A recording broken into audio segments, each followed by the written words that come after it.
കഴിച്ചില്ലേ?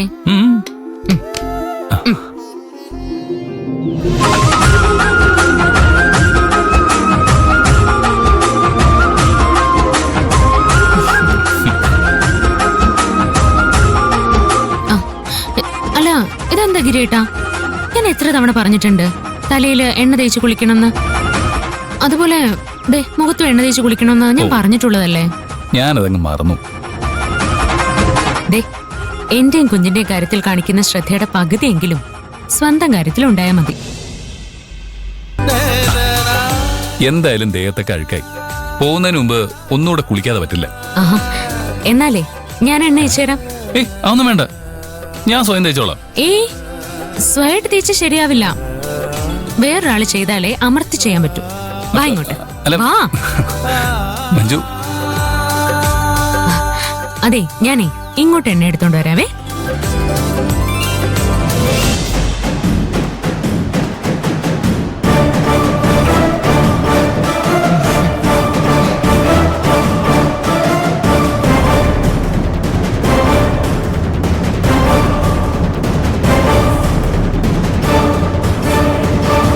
ഇതെന്താ പുതിയ സമ്പ്രദായങ്ങളൊക്കെ?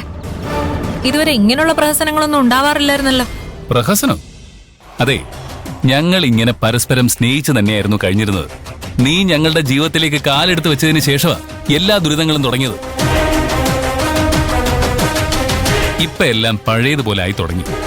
ദയവ് ചെയ്ത് വീണ്ടും ഞങ്ങൾക്കിടയിൽ പ്രശ്നങ്ങൾ ഉണ്ടാക്കരുത്. അല്ലെങ്കിലും ഞാനിപ്പോ ഗിരിയേട്ടന് വെറും ഒരു പ്രശ്നം മാത്രമാണല്ലോ. എത്രയും പെട്ടെന്ന് എന്നെ കാനഡയിലേക്ക് അയച്ച് ഒഴിവാക്കാൻ ഗിരിയേട്ടന് ധൃതിയായി. എനിക്കെല്ലാം മനസ്സിലാവുന്നുണ്ട്. സത്യം അറിഞ്ഞു കഴിഞ്ഞാ മഞ്ജു ഈ സ്നേഹം കാണിക്കുന്ന ഗിരിയേട്ടന് തോന്നുന്നുണ്ടോ?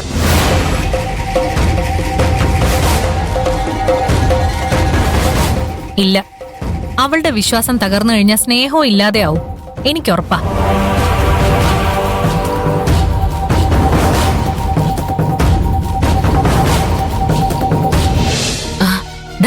എണ്ണ റെഡി. ഗിരേണിരിക്കെ, ഞാൻ എണ്ണ അയച്ചു തരാം. അല്ല, ഇപ്പൊ വേണോ? ഇപ്പൊ തന്നെ വേണം. ഇരിക്ക. സൈറ്റിലെ ജോലിയെല്ലാം എടുത്തേ ഗിരേണ്ട നിറമൊക്കെ പോയി.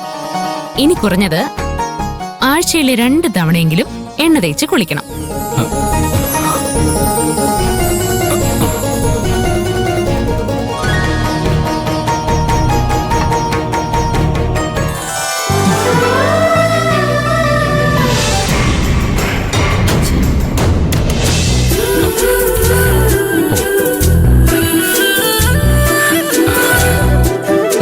അതൊക്കെ ചെയ്യ്.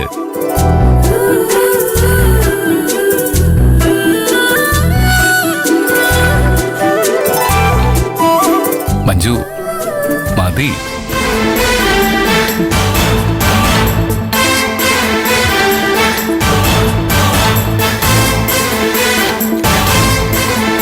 എന്തിനാ ഇതെല്ലാം വീടിന്റെ ഉമ്മറത്ത് വെച്ച് ചെയ്യുന്നേ? അകത്ത് മുറികളില്ലേ? നാട്ടുകാരൊക്കെ കണ്ട എന്താ വിചാരിക്ക? അവരെന്ത് വിചാരിച്ച എനിക്കെന്താ? ഞാനേ എന്റെ സ്വന്തം ഭർത്താവിനല്ലേ എണ്ണ തേച്ചു കൊടുക്കുന്നേ. അതിലെന്താ തെറ്റ്? അല്ലേ ഗിരീട്ടാ? അതെ അതെ അതെ.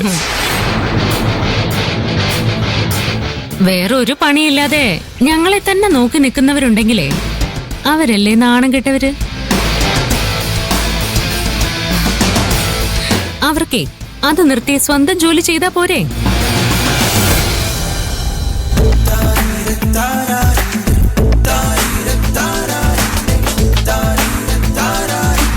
ഇവിടെ ഇവിടെ അല്ലേ? ഇവിടെ ഇവിടെ.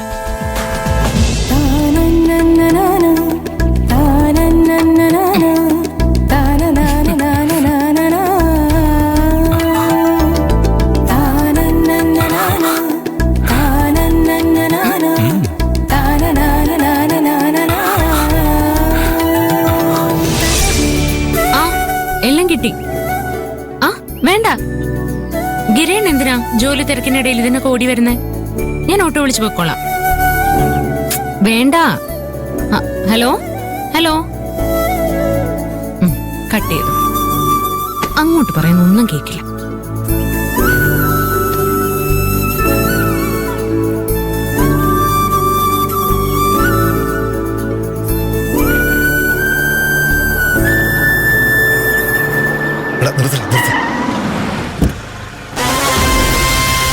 ഹലോ.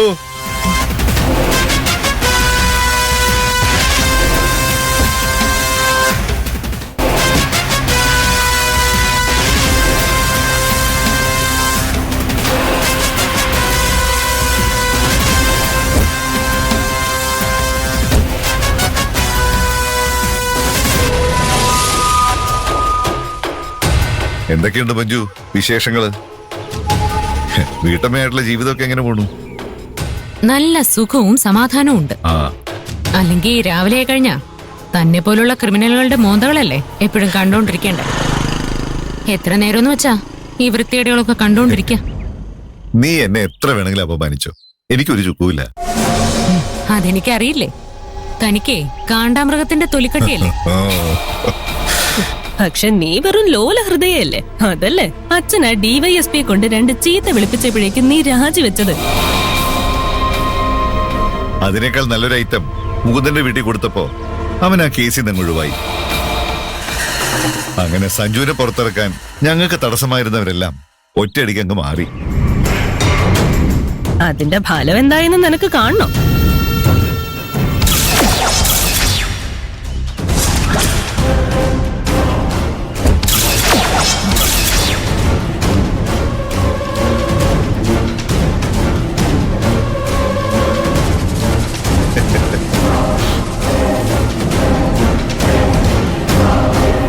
എന്നെ കള്ളക്കേസിൽ കുടിക്കുക, ഞാൻ ജീവിതകാലം മുഴുവൻ അകത്ത് കിടന്ന് നരയിക്കുന്ന നീ കരുതിയോ? നീ ചെയ്ത തെറ്റുകൾക്കെല്ലാം ശിക്ഷ അനുഭവിച്ച നന്നാവുന്നുള്ള പ്രതീക്ഷയില്ല നിന്നെ അറസ്റ്റ് ചെയ്യിപ്പിച്ച. പക്ഷേ നിന്റെ പെരുമാറ്റം കണ്ട നിനക്ക് നന്നാവാനുള്ള ഒരു ഉദ്ദേശവും ഇല്ലെന്നാ തോന്നുന്നേ. നിനക്ക് ഇനിയും പണികൾ കിട്ടാൻ പോകുന്നേ ഉള്ളൂ. നീയേ ഓവർ സ്മാർട്ട് ആവാൻ നോക്കല്ലേ. ഇപ്പൊ നീ പോലീസുകാരിയല്ല, അത് മറക്കരുത്. ഞാൻ പറഞ്ഞില്ലേ ഗോപാല, നിയമം പല കാര്യങ്ങൾ ചെയ്യുന്നതിൽ നിന്നും എന്നെ വിലക്കിയിട്ടേ ഉള്ളൂ. പോലീസുകാരിയായ മഞ്ജുവിനേക്കാൾ താൻ പേടിക്കേണ്ടതേ സാധാരണക്കാരിയായ മഞ്ജുവിനെയാ. അവളെ സംസാരം കേട്ടില്ലേ? ഒരെണ്ണം കൊടുക്കടാടി. നിങ്ങൾക്ക് അത്രയ്ക്ക് ധൈര്യമുണ്ടോ?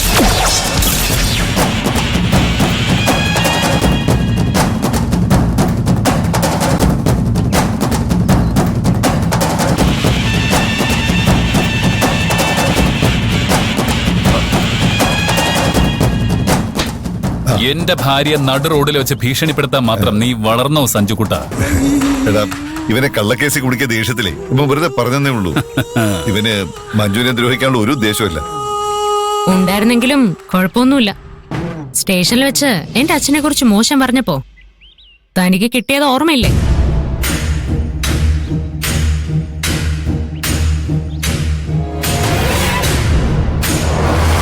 ഒരു അറ്റാക്ക് കഴിഞ്ഞ തന്റെ ഹാർട്ട് നോക്കി ചവിട്ടാൻ